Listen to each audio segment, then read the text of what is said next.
మన ప్రభువును రక్షకుడైన యేసుక్రీస్తు పరిశుద్ధమైన నామమునకు మహిమ కలుగునుగాక. కూడి వచ్చిన మీ అందరికీ ప్రభు పేరట వందనములు తెలియజేయుచు ఉన్నాను. అపోస్తులైన పౌలు ఫిలిప్పీలకు రాసిన పత్రిక 2వ అధ్యాయము 19వ వచనం నుంచి 24వ వచనం వరకు మనము చదువుకుందాము. నేనును మీ క్షేమము తెలుసుకొని ధైర్యము తెచ్చుకొను నిమిత్తము తిమోతిని శీఘ్రముగా మీ యొద్దకు పంపుటకు ప్రభువైన యేసునందు నిరీక్షించుచున్నాను. మీ క్షేమ విషయమై నిజముగా చింతించువాడు అతని వంటి వాడు ఎవడును నా యొద్ద లేడు. అందరూ తమ సొంత కార్యములనే చూచుకొనుచున్నారు గాని యేసుక్రీస్తు కార్యములను చూడరు. అతని యోగ్యత మీరెరుగుదురు. తండ్రికి కుమారుడు ఎలాగూ సేవ చేయునో అలాగే అతడు నాతో కూడా సువార్త వ్యాపకం నిమిత్తము సేవ చేశాను. కాబట్టి నాకేమి సంభవింపనయి ఉన్నదో చూచిన వెంటనే అతనిని పంపవలెనని అనుకొనుచున్నాను. నేనును శీఘ్రముగా వచ్చేదనని ప్రభువును బట్టి నమ్ముచున్నాను. చదవబడిన లేఖన భాగం నిమిత్తమై ప్రార్థన చేసుకుందాం. ప్రభు సహాయాన్ని కోరుకుందాం. ప్రేమగల తండ్రి, పరిశుద్ధుడైన దేవ, నీ పాదములకు వందనాలు, కృతజ్ఞతాస్తుతులు చెల్లించుచున్నాం. చదువుకున్న ఈ లేఖన భాగం దీవించి ఆశీర్వదించండి. చదవబోయేటువంటి లేఖన భాగాలు కూడా దీవించి ఆశీర్వదించండి. కూడి వచ్చిన మాతో మీరు మాట్లాడుమని, మా జీవితాలకు నీ వాక్యము అన్వయించుకొని వాక్య ప్రకారంగా జీవించినట్లుగా మీరే మాకు సహాయపడుమని, సహాయం చేయమని యేసుక్రీస్తు నామంలో అడిగి వేడుకుంటున్నాము తండ్రి, ఆమేన్. ఫిలిప్పీలకు రాసిన పత్రిక 2వ అధ్యాయము మనము చదువుకున్నాం. ఈ 2వ అధ్యాయములో 30 వచనాలు మనకు కనిపిస్తాయి. ఈ 30 వచనాలను 4 భాగాలుగా చేశాడు పౌలు. మొదటి భాగములో క్రీస్తు దీనత్వము గురించి తెలియజేసినాడు. ప్రభు అయిన యేసుక్రీస్తు ఆయన ఏ విధంగా ఈ భూమి మీదకి రావాలనో లేదా ఎలా దిగి వచ్చాడో సంగతిని జ్ఞాపకం చేస్తూ వచ్చాడు. 2వ భాగంలో రాయబడిన మాట క్రైస్తవుల బాధ్యతల గురించి చెప్పాడు. క్రైస్తవులకు బాధ్యతలు ఉన్నాయా అంటే ఉన్నాయి అనేది పౌలు 12 నుంచి 18 వరకు మాట్లాడుతూ వచ్చినాడు. 3వ భాగములో 19 నుంచి 24 వరకు తిమోతిలోని దైవ లక్షణం గురించి మాట్లాడుతూ వచ్చాడు. 4వ భాగముగా 25 నుంచి 30 వరకు మరి ఎపఫ్రోదీతు సమర్పణ యూత సేవ గురించి ఆయన వ్రాసినట్టుగా దేవుని వాక్యం చెప్తూ ఉంది. మనము ఈ దినమందు తిమోతిలోని దైవ లక్షణం గురించి మనము వినబోతున్నాం. కాబట్టి జాగ్రత్తగా ఈ విషయాలు మనము గుర్తుంచుకోవాలి. తిమోతిలోని దైవ లక్షణం. తిమోతిని దేవుని మిషనరీగా లేక సేవకునిగా తిమోతి మంచి ఆదర్శంగా ఉన్నాడు. దేవుని వాక్యానికి విధేయత చూపే ఆసక్తి తనలో ఉన్నట్టుగా పౌలు గుర్తించినాడు. తిమోతికి రాసిన 2వ పత్రిక 3వ అధ్యాయము. తిమోతికి రాసిన 2వ పత్రిక పౌలు 3వ అధ్యాయము 14-15 వచనాలు చదువుకుందాం. 14-15 వచనాలు చదువుకుందాం. క్రీస్తు యేసునందుంచవలసిన విశ్వాసము ద్వారా రక్షణార్థమైన జ్ఞానము నీకు కలిగించుటకు శక్తిగల పరిశుద్ధ లేఖనములను బాల్యము నుండి నీవెరుగుదువు గనుక నీవు నేర్చుకొని రూఢి అని తెలుసుకున్నవి ఎవరి వలన నేర్చుకుంటివో ఆ సంగతి తెలుసుకొని వాటి యందు నిలకడగా ఉండుము అని చెప్పినాడు పౌలు. తిమోతి గురించి పౌలు రాస్తూ తిమోతి ఎలా ఉండాలనో, తిమోతి ఎలా ప్రవర్తించాలనో, ఎలా నడుచుకోవాలనో ఆ సంగతి జ్ఞాపకం చేశాడు. క్రీస్తు యేసునందుంచవలసిన విశ్వాసము ద్వారా అని అన్నాడు. ఎవరి యందు మన విశ్వాసం ఉంచాలి, లేదా తిమోతి ఎవరెందు విశ్వాసం ఉంచినాడు అంటే క్రీస్తు యేసు నందు విశ్వాసం ఉంచినాడు, విశ్వాసం ఉంచాడు. విశ్వాసం ఉంచాలి. మనము ఎవరెందు విశ్వాసం ఉంచుతున్నాం? మనము నమ్మిన దేవుడు ఎవరు? మనము నమ్మిన దేవుని యందు విశ్వాసం ఉంచాలి, కానీ అవిశ్వాసము ఉంచకూడదు. అవిశ్వాసము నేను దేవుని వద్దకు రానియదు. అవిశ్వాసము నిన్ను బాగు చేయదు. అవిశ్వాసులందరూ కూడా వారు భూ సంబంధులు. విశ్వాసులే దేవుని సంబంధులు. విశ్వాసులే దేవుని వాక్యమును వింటారు, అంగీకరిస్తారు, ఆ ప్రకారంగా జీవిస్తారు. అవిశ్వాసిన వాడు విశ్వాసములు ఏమాత్రం ముందు కొనసాగలేడు. కాబట్టి క్రీస్తు యేసునందుంచవలసిన విశ్వాసము ద్వారా, రెండవదిగా రక్షణార్థమైన జ్ఞానము నీకు కలుగుటకు శక్తిగల పరిశుద్ధ లేఖనములను బాల్యము నుండి నీ వెరుగుదువు గనుక అన్నాడు. రక్షణార్థమైన జ్ఞానము నీకు కలుగుటకు, నీకు కలిగించుటకు శక్తిగల పరిశుద్ధ లేఖనములను బాల్యము నుండి నీవు ఎరుగుదువు అనే మాట రాయబడింది. ప్రియమైన వారులారా, రక్షణార్థమైన జ్ఞానం నీకు కలగాలంటే శక్తిగల పరిశుద్ధ లేఖనములను నువ్వు బాల్యం నుండి నేర్చుకోవాలా అని వాక్యం చెబుతూ ఉంది. బాల్యం నుండి నేర్చుకునుట. అవునా? చూడండి, 1వ అధ్యాయం 5వ వచనములో, మొదటి అధ్యాయము 5వ వచనం చదువుకుందాం. అక్కడ రాయబడిన మాట చూడాలి.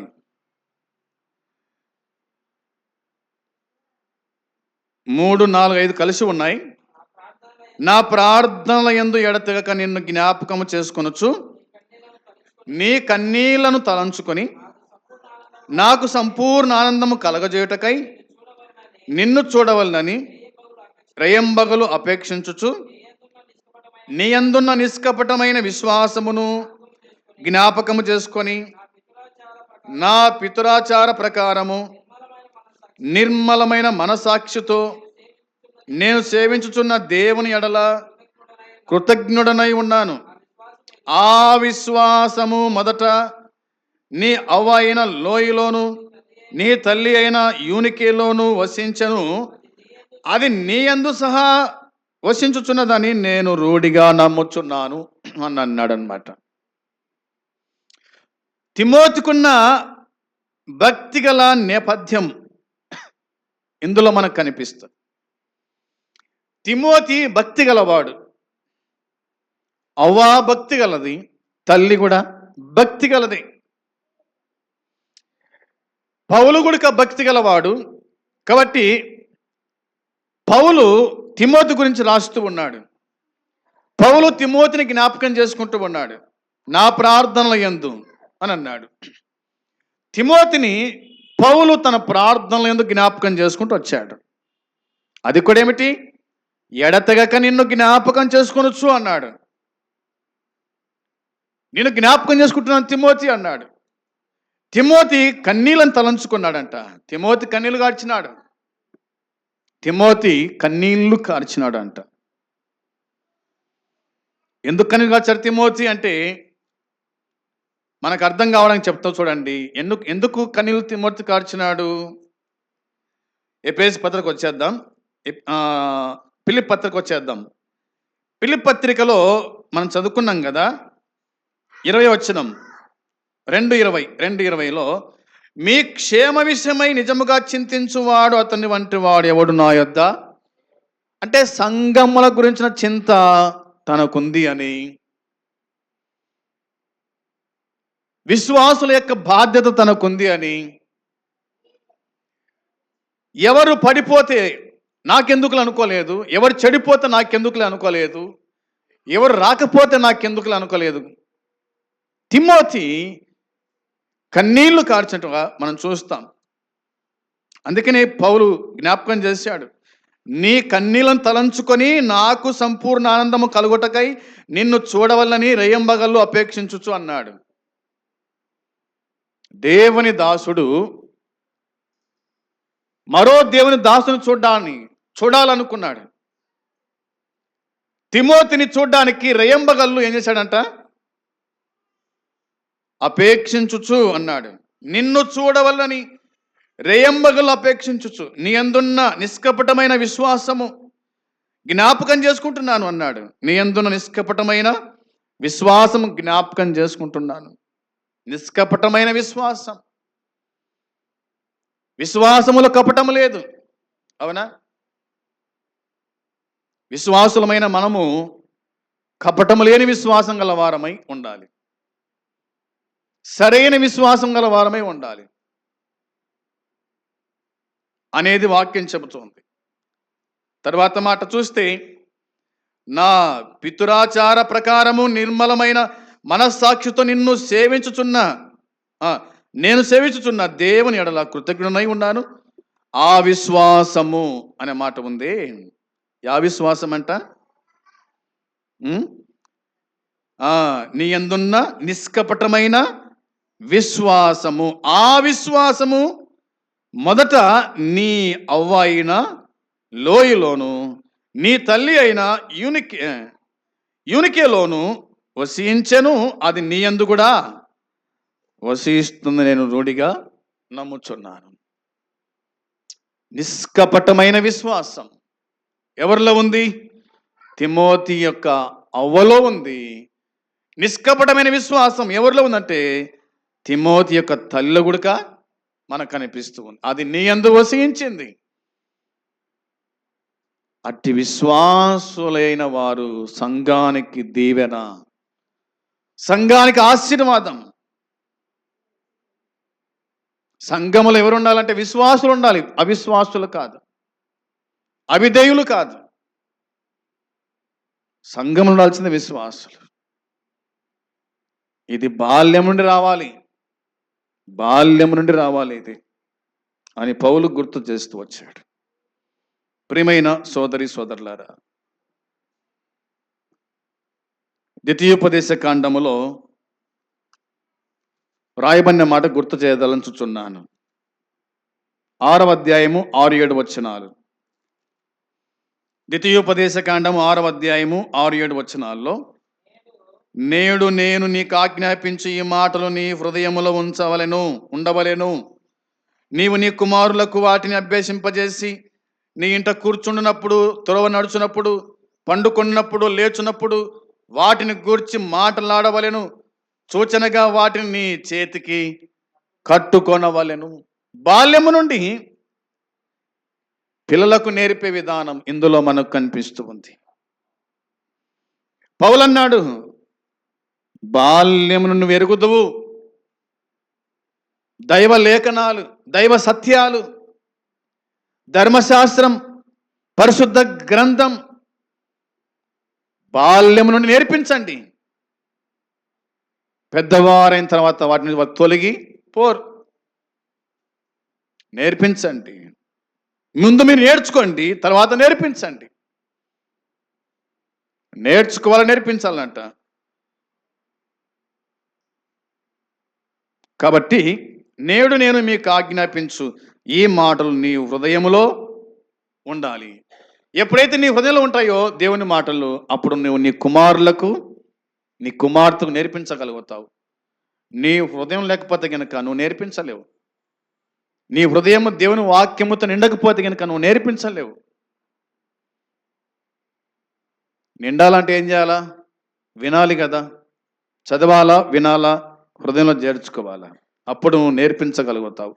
నీలోనే లేదు దేవుని వాక్యముకు చోటు, ఇక నీ పిల్లల్లో ఏముంటుంది? అవునా? నీ హృదయం ఖాళీగా ఉంది, నువ్వు ఏం నేర్పించగలుగుతావు, ఏం చెప్పగలుగుతావు నీ పిల్లలకు?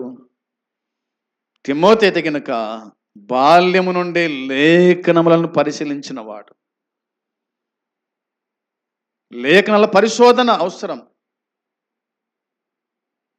మాకెందుకులే కదా, మేమైనా చెప్తున్నామా, మేమైనా బోధిస్తామా, మేమేమైనా ప్రకటిస్తామా, మాకెందుకు ఇంత లోతైన అనుభవాలు అనుకొని చాలామంది కదా ఉదయం లేవడము, ఏదో అలా తిప్పేయడము, ప్రార్థన చేసుకోవడం, పోవడం. లేఖన సత్యాలను గనుక మనము నేర్చుకోకపోతే గనుక మనము నేర్పించలేము. మనము మన పిల్లలందరూ నరకానికి వెళ్ళిపోవాల్సిందే. ఎఫెసీ పత్రిక 6వ అధ్యాయం 4వ వచనం. ఎఫెసీ పత్రిక 6వ అధ్యాయం 4వ వచనంలో దేవుని వాక్యం చెబుతుంది, తండ్రులారా మీ పిల్లల కోపము రేపక ప్రభు యొక్క శిక్షలో బోధలో వారిని పెంచండి. ప్రభు యొక్క శిక్షలో బోధలో వారిని పెంచండి. ఎక్కడ పెంచాలి పిల్లలను? ప్రభు యొక్క శిక్షలో బోధలో వారిని పెంచండి. పంపండి సండే స్కూల్కు, నేర్చుకుంటారు. పంపకపోతే నేర్చుకోలేరు. కాబట్టి వారిని పెంచే విధానం ఇక్కడ తెలియజేశాడు.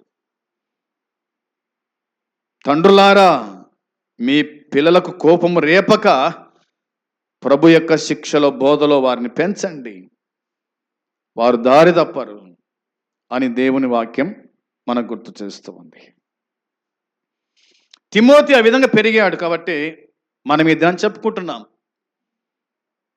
పెంచే విధానం ఇందులో మనకు కనిపిస్తుంది. అవ్వ పెంచింది, తల్లి కూడా పెంచింది. గుర్తుంచుకోవాలా. తర్వాతి మాట మనం చూడగా రండి, ఫిలిప్పీ పత్రిక 2వ అధ్యాయము 19వ వచనం. 2:19లో ఉన్న మాట మరోసారి మనం చదువుకోవాలి. నేను మీ క్షేమము తెలుసుకొని ధైర్యం తెచ్చుకొని తిమోతిని శీఘ్రంగా మీ యొద్దకు పంపుటకు ప్రభువైన యేసునందు నిరీక్షించుచున్నాను అన్నాడు. నేనును మీ క్షేమం తెలుసుకొని ధైర్యం తెచ్చుకుని నిమిత్తము తిమోతిని శీఘ్రముగా మీ యొద్దకు పంపుటకు అని అన్నాడు. మీ క్షేమం తెలుసుకొని, వారు ఎలాగున్నారో వారి క్షేమం తెలుసుకున్నాడంట. అవునా? వారి క్షేమం, యోగక్షేమాలు తెలుసుకొనుట అనేది దేవుని వాక్యం చెబుతుంది. 1:13 చూడండి, తెస్సలోనికే పత్రిక లేదా తిమోతి 2వ పత్రిక, తిమోతికి రాసిన 2వ పత్రిక 1వ అధ్యాయము 5వ లేదా 13 వచనం చూడండి, 13, 14 వచనాలు.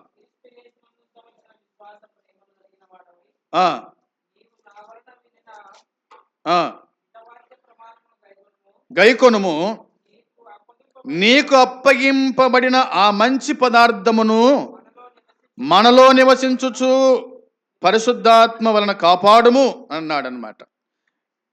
వినండి బాగా. క్రీస్తు యేసునందు ఉంచవలసిన విశ్వాస ప్రేమలు కలిగిన వాడవై, విశ్వాస ప్రేమలు కలిగిన వాడవై. ఎవరి యందంట? క్రీస్తు యేసునందు ఉంచవలసిన విశ్వాస ప్రేమలు కలిగిన వాడవై నీవు నా వలన వినిన హితవాక్య ప్రమాణము గైకొనుము. హితవాక్య ప్రమాణము గైకొనుము, వాక్యము గైకొనుము, వాక్యము గైకొనుము అన్నాడు. 2వది, నీకు అప్పగింపబడిన ఆ మంచి పదార్థమును మనలో నివసించు పరిశుద్ధాత్మ వలన కాపాడుము అని ఉంది. మంచి పదార్థం అనే మాట ఉంది కాబట్టి దేవుడు వెల్లడి చేసిన సత్యం మంచి ఉపదేశానికి మాదిరి. క్రీస్తు సేవకులు దేవుణ్ణి ఎందుకు కాపాడుకోవాలి? ఎందుకంటే దీన్ని సంఘముల నుండి తీసివేయాలని కొంతమంది ప్రయత్నిస్తున్నారు కాబట్టి కాపాడుకునే వారుగా ఉండాలి. కాపాడుకునేవారుగా ఉండాలి అనేది మనకు అర్థమవుతూ ఉంది. ప్రియమైన సోదరి సోదరులారా, మనము గ్రహించుదాం. తిమోతికి రాసిన మొదటి పత్రిక 1వ అధ్యాయం 3వ వచనం. 1వ అధ్యాయం 3వ వచనం రాయబడిన మాట మనము చూడగా, నేను మాసిదోనియాకు వెళ్ళుచుండగా సత్యమునకు భిన్నమైన బోధ చేయవద్దనియు, కల్పనా కథలను, మితములేని వంశావళులను, విశ్వాస సంబంధమైన దేవుని ఏర్పాటుతో కాక వివాదములతోనే సంబంధము కలిగి ఉన్నవి గనుక వాటిని లక్ష్య పెట్టొద్దనియు కొందరికి ఆజ్ఞాపించుటకు నీవు ఎఫెసులో నిలిచి ఉండవలనని నిన్ను హెచ్చరించిన ప్రకారం ఇప్పుడును హెచ్చరించుచున్నాను. పౌలు హెచ్చరించాడు. హెచ్చరికలు అవసరం, అవునా?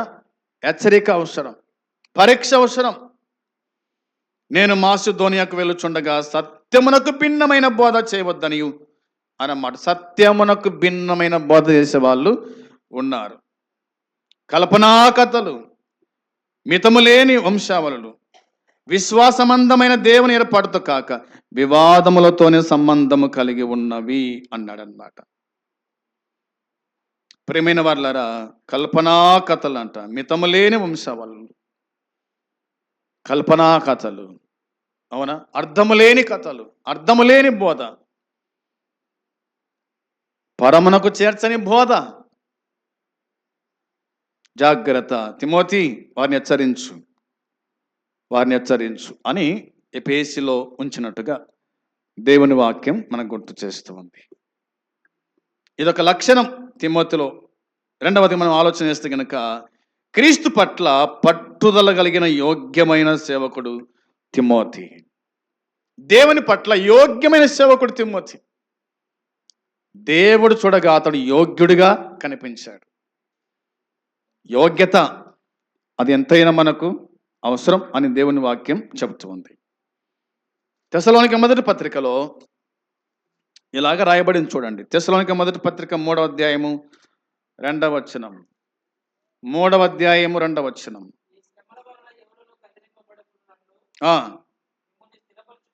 మిమ్మును స్థిరపరచుటకును హెచ్చరించుటకును మన సహోదరుడును క్రీస్తు సువార్త విషయంలో దేవుని పరిచారకుడునైనా తిమోతిని పంపితిని అన్నాడు. చాలు. దేవుని పరిచారకుడు, అవునా? మన సహోదరుడు క్రీస్తు సువార్త విషయంలో దేవుని పరిచారకుడైన తిమోతిని పంపితిని. దేవుని పరిచారకుడు, క్రీస్తు సువార్తికుడు. ఎవరు? తిమోతి క్రీస్తు సువార్తికుడు అని రాయబడింది. ఒకటి చూడండి. మొదటి అధ్యాయం 1వ వచనంలో, తండ్రి అయిన దేవుని యందును ప్రభు అయిన యేసు క్రీస్తు నందును ఉన్న తెస్సలోనికేల సంఘమునకు పౌలును సిల్వాను తిమోతియు శుభమని చెప్పి రాయినది, కృపయు సమాధానమే కలుగునుగాక అన్నాడు. పౌలు, సిల్వాను, తిమోతి, ఇక్కడ ముగ్గురు మనకు కనిపిస్తారు. వీళ్ళు దేవుని దాసులు, అనగా వీరు దేవుని దాసులు అని దేవుని వాక్యం మనకు గుర్తు చేస్తూ ఉంది. పౌలు గురించి లేదా తిమోతి గురించి మనం ఆలోచన చేస్తే బైబిల్ ఇంకేం చెప్తుందంటే, అపోస్తుల కార్యం 16వ అధ్యాయము 1వ వచనం. అపోస్తుల కార్యం 10వ అధ్యాయము 1వ వచనములో, పౌలు దెర్బేకును లుస్త్రాకును వచ్చెను. అక్కడ తిమోతి అని ఒక శిష్యుడు ఉండెను. అతడు విశ్వసించిన ఒక యూదురాలి కుమారుడు, అతని తండ్రి గ్రీసు దేశస్థుడు అని వ్రాయబడి ఉంది. తిమోతి గురించి రాయబడిన మాట, అతడు చూడండి, తిమోతి అని ఒక శిష్యుడు ఉండెను. అతడు విశ్వసించిన ఒక యూదురాలి కుమారుడు. తిమోతి అనగా ఒక విశ్వాస కుమారుడు అని వాక్యం చెబుతూ ఉంది. అవునా? శిష్యుడంట విశ్వసించిన ఒక యూదురాలి కుమారుడు, అతని తండ్రి గ్రీస్తు దేశస్థుడు. ఇతడు మంచి పేరు పొందినవాడు అని వాక్యం చెబుతూ ఉంది. తర్వాత మనం చదువుతాం ఆ లేఖన భాగాలను. ఆలోచన చేయాలి. మేము మీ యొద్ద ఉన్నప్పుడు అనే మాట కనిపిస్తుంది. ప్రియమైన వారలారా, పౌలు ఫిలిప్పి సంఘానికి రాస్తూ ఈ మాట తెలియజేసినాడు. ఆ మాట చదవాలి. రెండవ అధ్యాయానికి వస్తే కనుక రాయబడిన మాట మనం చదువుకుందాం. 2వ అధ్యాయం 19వ వచనంలోని మాటని చదువుదాం. నేను మీ క్షేమం తెలుసుకొని ధైర్యము తెచ్చుకొను నిమిత్తము తిమోతిని శీఘ్రముగా మీ వద్దకు పంపుటకు ప్రభువైన యేసునందు నిరీక్షించుచున్నాను అనే మాట కనిపిస్తుంది. నిరీక్షించుచున్నాను అన్నమాట మనకు కనిపిస్తూ ఉంది. ప్రియమైన సోదరి సోదరులారా, నిరీక్షించుట అనేది దేవుని వాక్యం మనకు గుర్తు చేస్తూ ఉంది. ఈ మాటలన్నీ కూడా వారిని బలపరచడానికి చెప్పినాడు. ఈ మాటలన్నీ కూడా వారిని బలపరచడానికే చెప్పాడు. వారిని బలపరిచే విధం ఇక్కడ మనకు కనిపిస్తుంది. విశ్వాసులైన వారిని బలపరచుట. మనం బలపడాలి, ఇతరులను బలపరిచేవారుగా ఉండాలి. మనం బలపడకుండా ఇతరులను బలపరచలేము కదా. ఆ సంగతి తెలియజేశాడు. తెస్సలోనిక మొదటి పత్రికలో రాయబడింది ఆ మాట. తెస్సలోనిక మొదటి పత్రిక 3వ అధ్యాయం 13వ వచనంలో ఇలాగ తెలియజేసినట్టుగా మనము గమనించగలుగుతాం. మరియు మన ప్రభు అయిన యేసు తన పరిశుద్ధులందరితో వచ్చినప్పుడు మన తండ్రి అయిన దేవుని ఎదుట మీ హృదయములను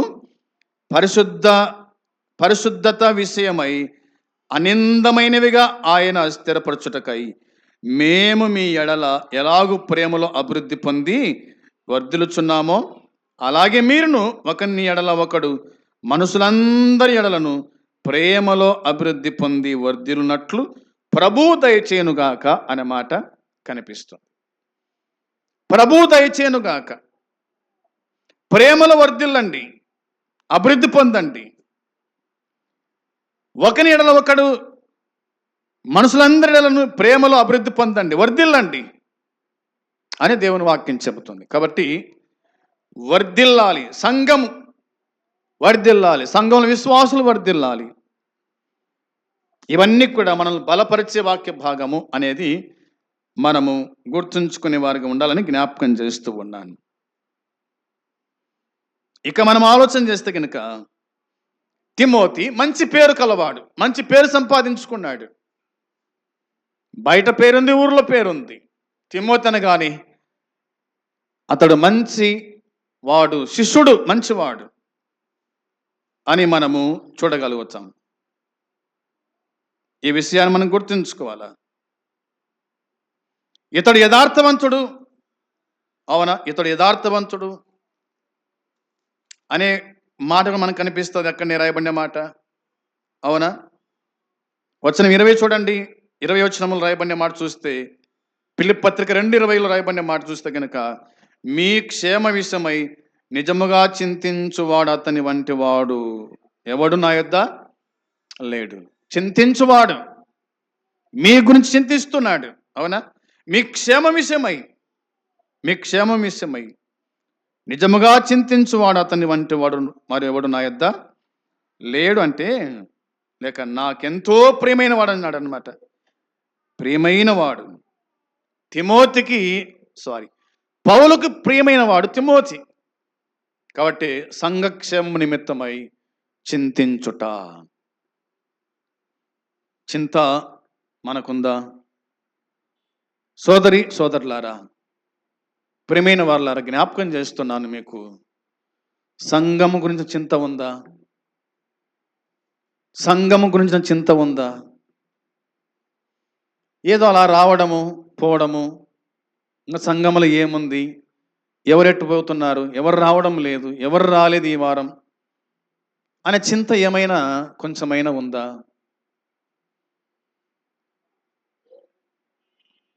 ఈ చింత లేకపోతే గనుక ఈ భక్తి జీవితం అది ఎంత మటుకు కొనసాగుతుందో. సంఘముల గురించి చింత, విశ్వాసుల గురించి చింత, సంఘక్షేమాన్ని మనము కోరుకునే వారుగా ఉండాలి. అలా లేకపోతే గనుక మన వల్ల ఏమి ఉపయోగం ఉండదు, దేవునికి ఉపయోగం ఉండదు, ఇది సంఘానికి ఉపయోగం ఉండదు. ఏం పోయినాయి, ఉండవి, ఏమి లేవు, ఏమి కావాలి, ఇవి అడిగేవాడే లేడు బొత్తిగా. చింతించేవారు లేరు బొత్తిగా. ఆలోచించేవారు లేరు బొత్తిగా. నేను, నా కుటుంబం, నేను, నా పిల్లలు, నేను, అంతే. మీ క్షేమ విషయమై నిజముగా చింతించువాడు అతని వంటి వాడెవడు నా యొద్ద లేడు అన్నాడు. పౌలు సాక్ష్యం ఇచ్చాడు.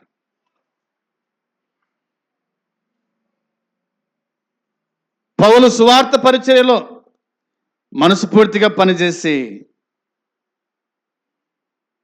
ఆధారపడిన వ్యక్తిగా మనం చూస్తాం. అందుకనే దేవుని వాక్యం మనకి ఇలా చెప్తూ ఉంది. 21 వచనం చూడండి. 21 వచనంలో అందరూ తమ సొంత కార్యములని చూచుకొనుచున్నారు కానీ యేసుక్రీస్తు కార్యములు చూడరు. అందరూ కూడా తమ సొంత కార్యాలను చూసుకుంటున్నారు కానీ యేసుక్రీస్తు కార్యములను చూడటం లేదు. ప్రియమైన సోదరి సోదరులారా, సొంత కార్యాలు చూసుకుంటున్నారు. విజ్ఞాపన ఉంది, ₹1 సాయం చేయరు. మీటింగ్ ఉంది, ఇంతనా అంటారు. పనులున్నాయి చర్చిలో, చెయ్యరు.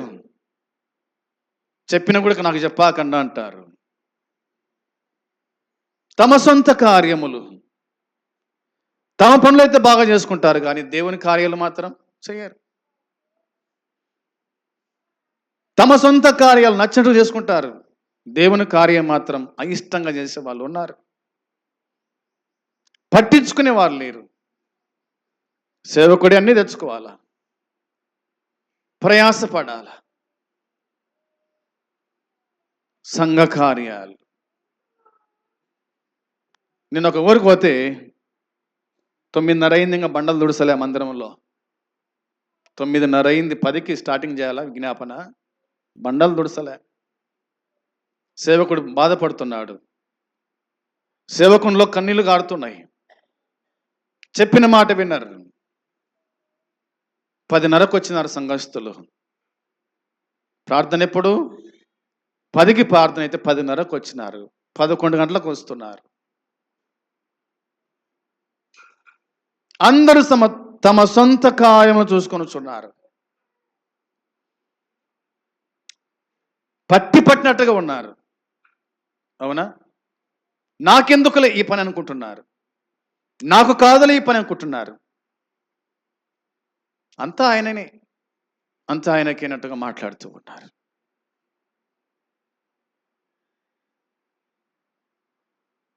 అందరూ తమ సొంత కార్యములు చూసుకొనుచున్నారు కానీ యేసుక్రీస్తు కార్యములు ఎవరు చూడడం లేదు, ఆలోచన చేయడం లేదు. ఎట్లా జరుగుతుంది? మన గురించి దేవుడు ఎట్లా మెచ్చుకుంటాడు? బలా నమ్మకమైన మంచి దాసుడా, బలా నమ్మకమైన మంచి దాసురాలా అని ఎప్పుడు మనం పిలిపించుకుంటాం? సొంత కార్యాలు, సొంత పనులు. అవునా? సొంత కార్యాలు, సొంత పనులు. ఇక దేవుని పని ఎప్పుడు చేయాలి మనము? దేవుని కోసం ఎలా జీవించాలి, ఎప్పుడు జీవించాలి మనము? ప్రియమైన సోదరి సోదరులారా, అందరూ తమ సొంత కార్యములనే చూసుకొనుచున్నారు. అనేక మంది సేవకులు వారి సొంత ప్రయోజనము, సంఘ ఘనత, మహిమ, ప్రతిష్టతలు, స్వార్థపూరితమైన కోరికల నిమిత్తం శ్రమ చేస్తూ ఉన్నారు. సువార్త వ్యాప్తి కోసమై, సువార్త పని కోసమై ఎవరు కూడా ప్రయత్నం చేయటం లేదు. వీళ్ళంతా కూడా నిజమైన విశ్వాసులు కాదు, వీళ్ళంతా కూడా నిజమైన సేవకులు కానే కాదు. సొంత కార్యాలు ఎప్పుడైతే మనం చూసుకుంటామో, బాగా చేసుకుంటామో, వాళ్ళు దేవుని పనికి పనికిరారు. సంఘములో విశ్వాసులు అనిపించుకోవడం కూడా పనికిరారు అని ఏం చెప్పడం లేదు. దేవుని వాక్యం అది మనకు గుర్తు చేస్తూ ఉంది. ఫిలిప్పీ పత్రిక 1:15లో, ఫిలిప్పీ పత్రిక 1:15లో కొందరు అసూయ చేతను, కలహబుద్ధి చేతను, మరికొందరు మంచి బుద్ధి చేతను క్రీస్తును ప్రకటించుచున్నారు. వారైతే నా బంధకములతో కూడా నాకు శ్రమ తోడు చేయవలని తలంచుకొని శుద్ధ మనసుతో కాక కక్షతో క్రీస్తును ప్రకటించుచున్నారు. వీరైతే నేను సువార్త పక్షమున వాదించుటకు నియమింపబడి ఉన్నానని ఎరిగి ప్రేమతో ప్రకటిస్తున్నారు అని ఉంది. తిమోతి పత్రిక 2వ పత్రిక 4:10 కూడా చూస్తే ఇలాగ దేవుని వాక్యం చెబుతుంది. 4వ అధ్యాయం 10వ వచనంలో, దేమ ఇహలోకమును స్నేహించి నన్ను విడిచి ఆ తెస్సలోనికకు వెళ్ళాను. చాలు. ఇట్లా చూడండి, దేమ ఇహలోకమును స్నేహించాడు, నన్ను విడిచి తెస్సలోనికకు వెళ్ళిపోతున్నారు. పరిచర్యకు రావటం లేదు, అవునా? తప్పించుకొని తిరుగుతూ ఉన్నారు. వచనం 18 చదువుకుందాం. వచనం 18లోకి రాయబడిన మాట, ప్రభు ప్రతి సత్కార్యము నుండి నన్ను తప్పించి తన పరలోక రాజ్యమునకు చేరునట్లు నన్ను రక్షించును అని అన్నాడు అన్నమాట. ఎవరైతే తిమోతి వలె, పౌలు వలె పరిచర్యలో ఉంటారో అలాంటి వారు మాత్రమే దేవుడు రక్షించుకొని తన పరలోక రాజ్యానికి చేర్చుకుంటాడు. అలా కాకుండా బతికినంత కాలము నేను, నా కుటుంబము అని సొంత కార్యాలు చూసుకుంటే కనుక నీ వల్ల ఒక సేవకుడు బాగుపడడు, నీ వల్ల సంఘము బాగుపడదు. నీకు నువ్వే అంతే. సంగతి జ్ఞాపకం చేసుకుంటూ, పౌలు జీవితానికి జ్ఞాపకం చేసుకుంటూ, తిమోతిని గురించి మనం జ్ఞాపకం చేసుకుంటూ భక్తి జీవితంలో ఎంతో మనం బలపడచ్చు, ప్రభు కోసమై జీవించాలి. అట్టి కృప దేవుడు మనకు అనుగ్రహించునుగాక. ఆమేన్. తండ్రి, మీకు స్తోత్రం, స్తుతులు చెల్లించుకుంటున్నాం. ఈ దినమందు తిమోతి జీవితం గురించి మాకు కొంత తెలియజేసినందుకై స్తోత్రాలు. ప్రభువా, పౌలు మాదిరి తిమోతి యొక్క మంచితనము, విశ్వాసము, మంచి పేరు, భక్తి జీవితంలో, సేవా జీవితంలో ఎలా ముందు కొనసాగాడో తెలియజేసినందుకై స్తోత్రం, స్తుతులు చెల్లించుకుంటున్నాం. విన్న ఈ మాటలు మా మనసులో భద్రపరుచుకొని పరిచర్యలో, సంఘ విషయంలో మేము చర్య తీసుకొని మా సొంత కార్యాలు మాత్రం కాకుండా మా ప్రభువైన యేసుక్రీస్తు కార్యాలు చూడడానికి, పరిచర్య చేయడానికి, చేతులు చాపడానికి నీ కృప మెండుగా అనుగ్రహించి దర్శించి మీ కాపుదల దయచేసి నడిపించి జ్ఞాపకం చేసుకోమని, వాక్యముతో బలపరిచి స్థిరపరచుమని, హెచ్చరించుమని మీకు అప్పగించుకుంటూ యేసుక్రీస్తు నామములో అడిగి వేడుకుంటున్నాము తండ్రి. ఆమేన్. పరలోకమందున్న తండ్రి ప్రేమ, మన ప్రభువైన యేసుక్రీస్తు కృప, పరిశుద్ధాత్మ సన్నిధి సహవాసము కూడి వచ్చిన మనకు సకల పరిశుద్ధులకు ఇప్పుడు ఎల్లప్పుడూ సదాకాలము తోడై ఉండును గాక.